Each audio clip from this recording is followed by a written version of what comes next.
Today on CityCast Chicago, what is going on with Chicago's future elected school board? The South Suburbs are courting the Bears, and the Chicago Sky have hired a Hall of Famer as our next head coach. All of that and more with Chalk Beats Samantha Smiley and Crane's Corley J. It's Friday, October 27th. I'm Jacoby Cochran, and this is what Chicago's talking about.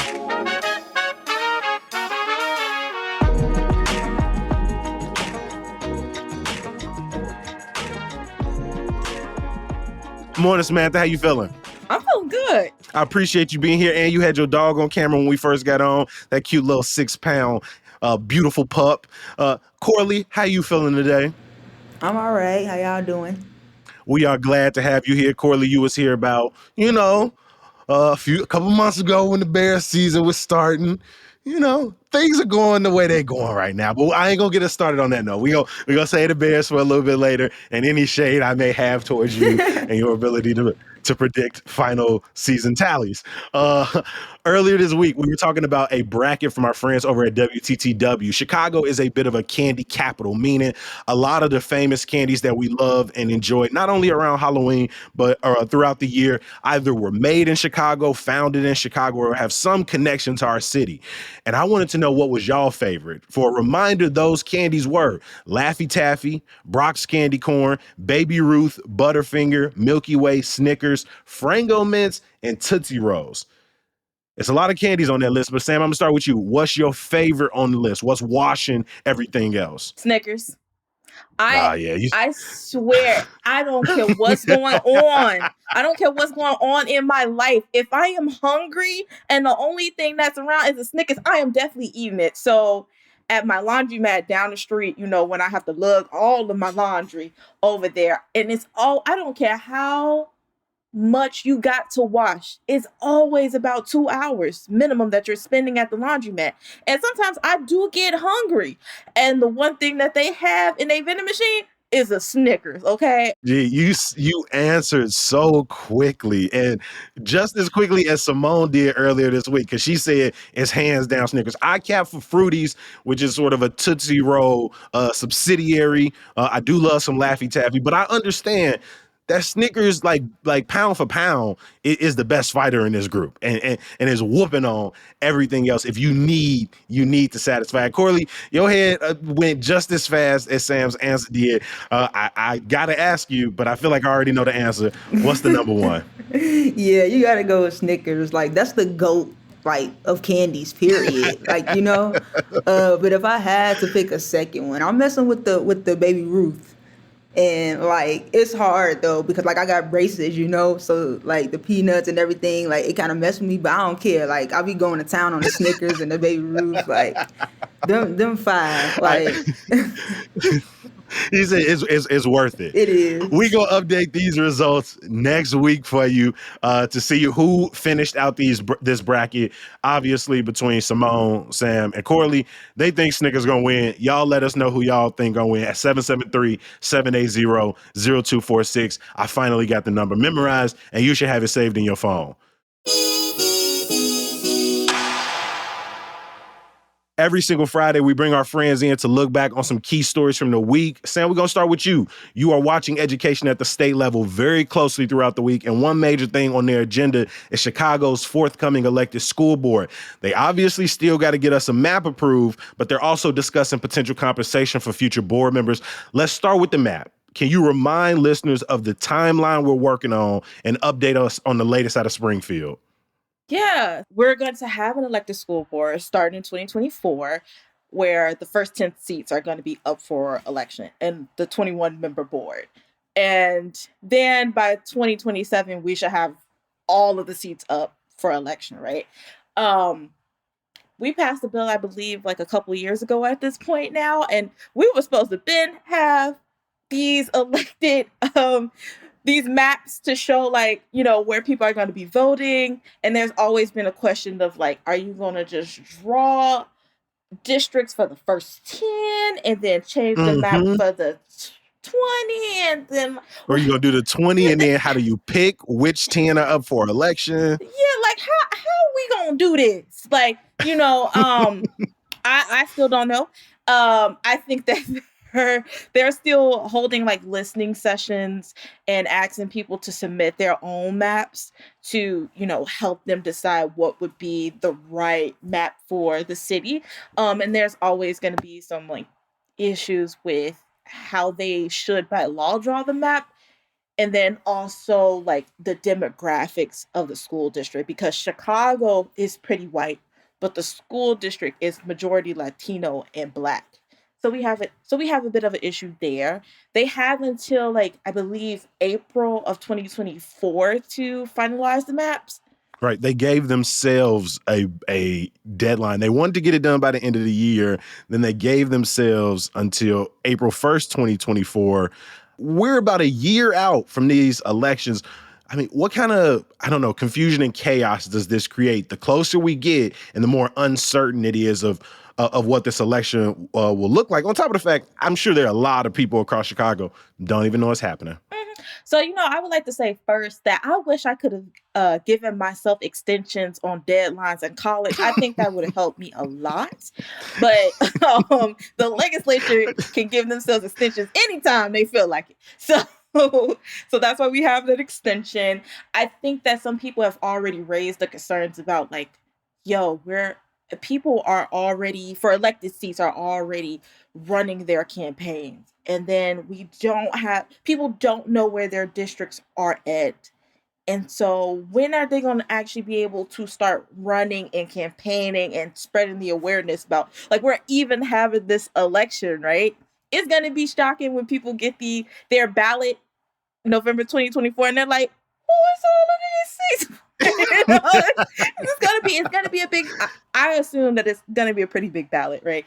And so some people have raised that concern at some of the listening sessions that I've listened into, and it just seems like, well, what we got to figure out first is the board maps, and I think everybody's like, when is it gonna be veto session or spring session? I was gonna say. I think it might be spring. I don't really hear anybody talking about the maps being completed this veto session, but I will be on the lookout for that. Another part of this conversation is, well, are these future elected officials going to be paid, right? And some places like Los Angeles school board members make $125,000 if they don't have outside employment and $50,000 if they do. And then places like New York and Philly, they're not paid. How is it looking? What's the conversation right now of why they should or shouldn't be? Yeah, so just to go back a little bit too to explain this to folks, because I think this was a point that I tried to get with the legislatures that are proposing this bill. So basically, Robert Martwick and Cam Buckner, as we know, he was like running for mayor last cycle. They are both proposing a bill that would just allow Chicago Board of Education to pay board members or to receive some type of compensation. It literally, the bill just says lift this prohibition, like let them folks get paid. It does not outline at all like how they're going to be paid. Is it going to be a salary? Is it going to be a stipend? Like how many times should they receive a stipend? It doesn't really say none of that. And it's just for Chicago. And there's no sort of hard and fast rule, because across the country, you have different rules from city to city, state to state. And why are they saying school board members should? What's the incentive, do they think, of potentially giving a stipend or a salary or whatever the case may be? Some advocates have said, pay folks, because we really want parents from low income households, which, make up a pretty good majority of the district, to kind of like be a part of the board. We don't want to keep having the problem of having, very wealthy people on the board who could raise like a ton of money for a campaign, right? The advocates want to make sure that people like the students who are in the schools are represented by the people who's going to sit on the school board. And so that's what, a lot of advocates are saying. And also I think in some cases, say if like a teacher wanted to be on the board, a teacher by law would have to completely give up their job to be on the school board. And so that would be a little bit easier, right, if they can get paid to do it. Hey, I had somebody in our email about a week and a half ago say, "Hey, is there been any movement on Chicago's elected school board?" Well, here you go. Here's the answer. It's a lot of not yet. We don't know if and when they'll be paid. We don't know what the maps are. We don't know which districts will be up for election, but we do know it is a year out and people are sort of gearing up to run. So, Sam, we will definitely be calling you back to talk about it. Corley, let's get you in here. Last time you were here, of course, we talked about our favorite thing to talk about together, them Bears. The Bears.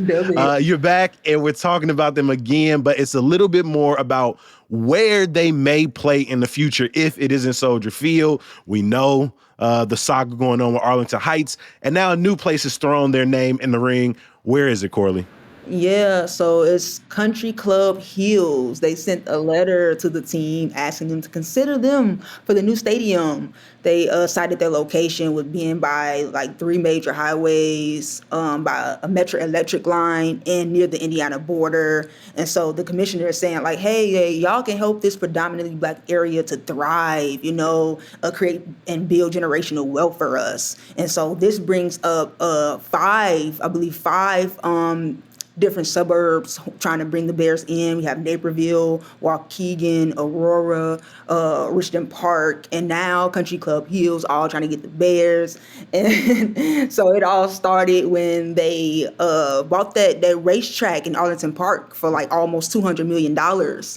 And so they trying to build a $5 billion project around the stadium, but they have not like kind of finished that with Arlington Heights, and there's no like clear cut plan to actually go there. So now we got other people throwing their hats in the ring trying to get my Bears. Man, I feel like we've been talking about this for a couple of years, and that lease date ending somewhere there where it could end between, what was it, 2026 or 2027. It's coming, right? It was further off a couple of years ago, but it's coming fast. And like you said, it seems like the plan is to build at Arlington Heights, but obviously the suburb hasn't just offered up billions of dollars that they don't have, and the state isn't quick to finance another or to finance $1 billion stadium. We see the price that has to communities, to taxpayers. We still paying for the spaceship. The team didn't push for that state legislation this year, but they could next year to get that subsidy for the Arlington Heights stadium.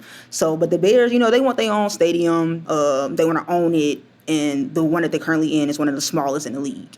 So, I'll be devastated, not gonna lie, if they move. But like, Soldier Field is kind of weird. I said that before with like the parking situation and being on museum campus.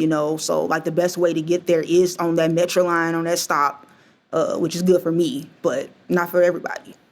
Exactly. I mean, I've seen the potential mock-ups of a Soldier Field expansion, everything from a potential dome to, one central, and revitalizing the business district, adding new transit routes in. But it really feels like it's going the other way. Now, we can't leave this story without laughing a bit, because, come on, I saw when this news dropped online, and my favorite one was somebody was like, hey, they might as well just gone to Dalton, because some of them already got the merch with the Dalton Bears, which is like a youth football team out there. I mean, Corley, Sam, is there any chance in hell?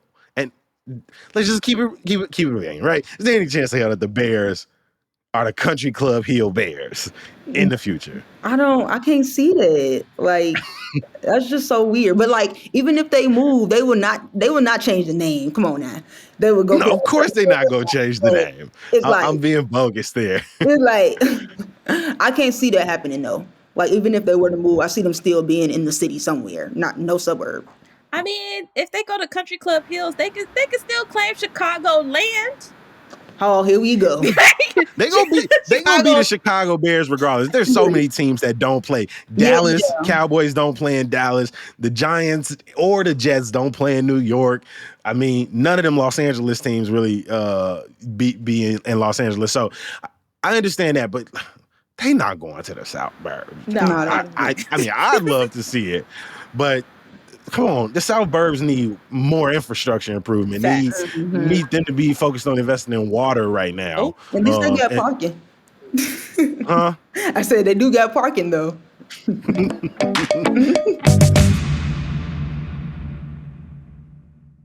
going back to talking about education, when we talked to Amanda Vinicky earlier, I asked her, is there any chance that the state is going to send more resources to support migrants, to support asylum seekers arriving? And y'all, she gave me a fat no.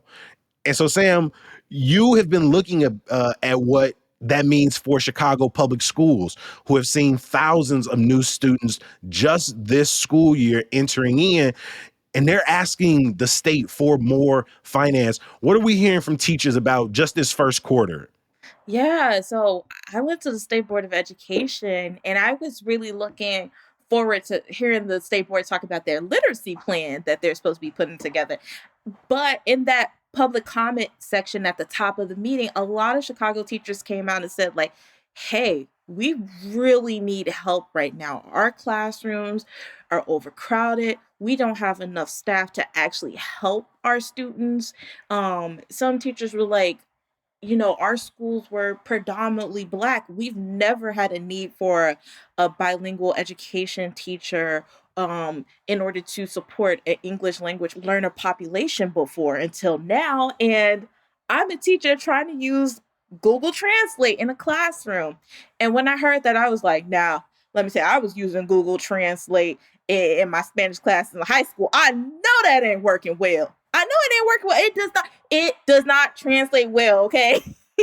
So, a lot of people were like, we really need something to happen now. I don't know if it's like grants for bilingual education or for teachers to get a certification in that, for them to take Spanish language classes. I'm not sure if that's like the district figuring out how to better ensure that those students go to schools that need a little bit more enrollment. And it just feels like it's so unclear, from the state, like how are they looking at this topic? I mean, even when people were talking during the public comment section, like none of the board members at the state level said anything. They just kind of was looking and was like, okay, next person, your 3 minutes are up. I don't know why the state board isn't weighing in on it or how they're planning to weigh in on it. I'm not sure how like the General Assembly is thinking about this or doing anything around it. There was bills during the spring legislative session that was going to create like a grant for schools that are dealing with a large number of newcomers. Um, that never moved. And it doesn't feel like really the state has like Pritzker has really said anything on the education front about this. So yeah, I think Amanda had it right. It's a no. We don't know, or we just don't Yeah, I know. mean, it really feels like the state, for the resources that they have given, has been like this is a Chicago problem right now. Sure, we understand it needs statewide resources and we'll advocate for the federal government to provide more. But I agree, it feels like they have sort of been slightly mums to this point, with the, financial issues that CPS is facing. What do you think we can expect next coming from the state or how the city plans to move around resources? Yeah, and so this is another thing too that's happening all at the same time, right? Is that like a couple years ago, via the American Rescue Plan Act, schools in the state got like billions of dollars of money, and that funding is expected to expire the end of September 2024. That means schools have to, at this point, right, within this school year, they need to figure out their budgets for how to deal with that hole in funding. And school year 2024-2025 is going to be a really, really hard time for schools. And my colleague Rima Amin had reported that Chicago is already saying they're going to have about a $400 million deficit because that funding is leaving. And so schools are going to really have to make hard decisions. Are they going to get rid of their after school programs? How many teachers they're going to let go, or school employees they need to let go? How are they going to be able to do this equitably? Because we've seen how like when these budget deficiencies have happened in the past, that they hit Black and brown students the hardest, and we saw a lot of teachers of color being pushed out of the field. The And school closing moratorium is going to be up soon. that as well, that is going to be up real soon. as all of this is happening, everybody should be a little bit worried about where education is going right now without, more funding from the state, and especially like from the feds. Corley, your story brings us on a much lighter note. I stay in the Hyde Park Kenwood neighborhood, and a story from our friend Maxwell talks about some new voices coming to the neighborhood. How can people hear those? Yeah, so these teams they created is audio walking tours to highlight their favorite spots in Hyde Park, Kenwood, and Bronzeville. The tours debuted on Saturday for the Hyde Park area, include Hyde Park Barber Studio, my favorite, the Love and Life Cafe, and Hyde Park Art Center. And so students from Whitney Young, Kenwood Academy, Chicago High School for the Arts, and the Bronzeville schools as well in that area. They worked on these scripts and these recordings for 3 weeks over the summer, and they got paid. So shout out to that. They worked at the art and youth organization called Flowers for the Living, and I really love that name, Flowers for the Living. Come on now, give it up for Mm-hmm. that. And you can hear the tours on the Chicago Scrolls app, which is free. And you said that you went on one this morning, Jacoby. That's so dope. How did you like it? I did. So I took two of the tours this morning on the Chicago Strolls app. One was with Carly, who is a junior at Whitney Young, who grew up between Hyde Park and Woodlawn. And gee, it was so dope in so many ways. One, I learned about the penthouse in Hyde Park right off of Hyde Park and Blackstone, which I've always passed, and I just thought it was an apartment building. But I was like, but apparently people have been getting married in there for decades. If you walk up Blackstone towards 50th Street, going towards Kenwood, or between 51st and 50th, you'll see all of these colorful homes. They're blue and teal and yellow. She also made jokes about the Boston Market on 53rd, because everybody I know who walk past that Boston Market go, how the hell is this business still open? Who is shopping at Boston Market? And yet she says it's been open since before her dad was born. And then by the time I got to Kenwood, I switched over to a tour from Denia, who's a sophomore at Kenwood. And she not only gives you the history of the school, you hear from some other students the things they love about the school, the things they love about their teachers, the neighborhood. So it was cool to listen to these students kind of navigate. And for me, it was really the context. They point out a building, or she'll say something about like the Metro, and she remembers riding with her grandma. And so that's what was cool. It wasn't just here's some cool buildings. Here's this house that was built in 1885. This is also sort of my lived experience next to it. And so that was dope. Yeah. When I read the story, like how they put in their personality into the tours, and you get that kind of view from their eyes and them speaking about it. That's so dope. And I really want to do that as well as the Bronzeville one. Like that's something that's cool and different, and having the youth kind of tell their perspective. That's really dope. Every single episode of City Cast Chicago ends with some good news. Sam, I'm gonna start with you. What's your good news today? I got two things. You I had two things last time. I swear I'm always that person. So this one might get me maybe a little bit of trouble. But I am currently on WGAE's Council for Online Media.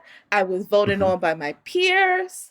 And so now I'm out here repping the union. Okay. Come on. Period. Come on, man. I love every ounce of union support in this city. I don't care if it's at a Starbucks or if it's at Chicago State. Okay.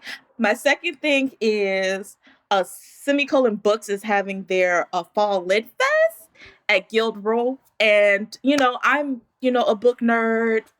I'm going to be out there on the north side. I can't wait for y'all to bring something very bookish to the south side. But since I'm waiting, I'll be over there on the north side. But I'll be there. Shut up, nigga. Shut up. So, Sam, again, congratulations on the new position, and shout out to you. Got to drop me a link so I can put it in our show notes to the semicolon fair that's coming up. Corley, I'm gonna kick it over to you. What's your some good news? What's your good news?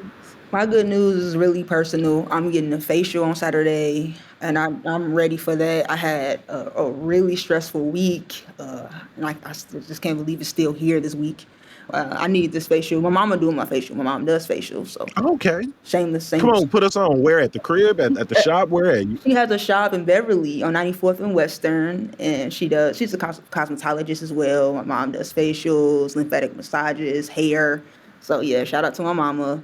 I'm all for Definitely, the plugs, G. What's the name of the shop? What's Beverly Laser Salon? yes, Beverly Laser Salon. On 94th and Western, Yes. massages, facials. We're going to be looking into that. Some good news is the Chicago Sky have officially introduced their new head coach. Shout out to Teresa Weatherspoon, aka Spoon, who was introduced earlier this week in a press conference. She's going to be replacing former head coach and GM James Wade. For people who are not familiar with Weatherspoon, I got a little Spoon history for you.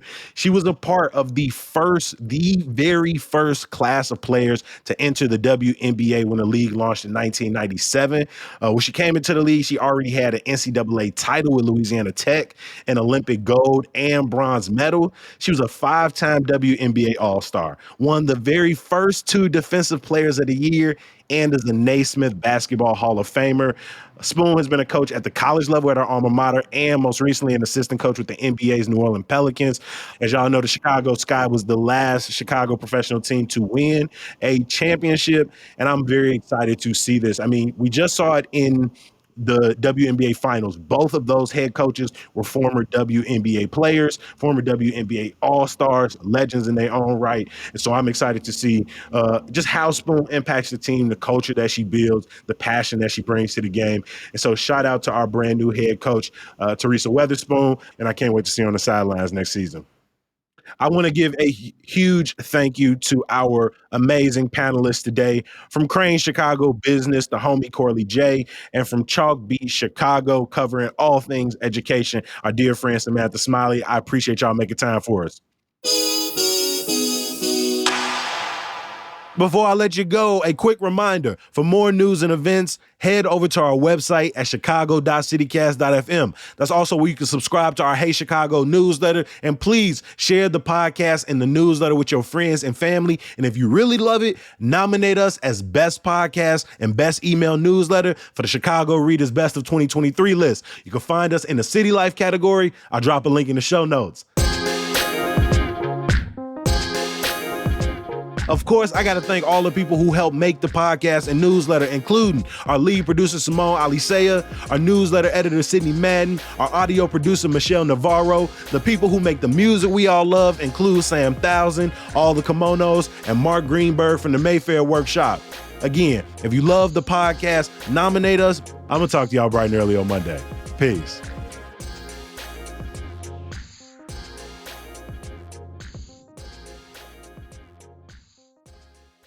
And I appreciate you writing back to us when something sparks your interest or you got story ideas for us. Hey, I even love the criticism because, we all need some haters.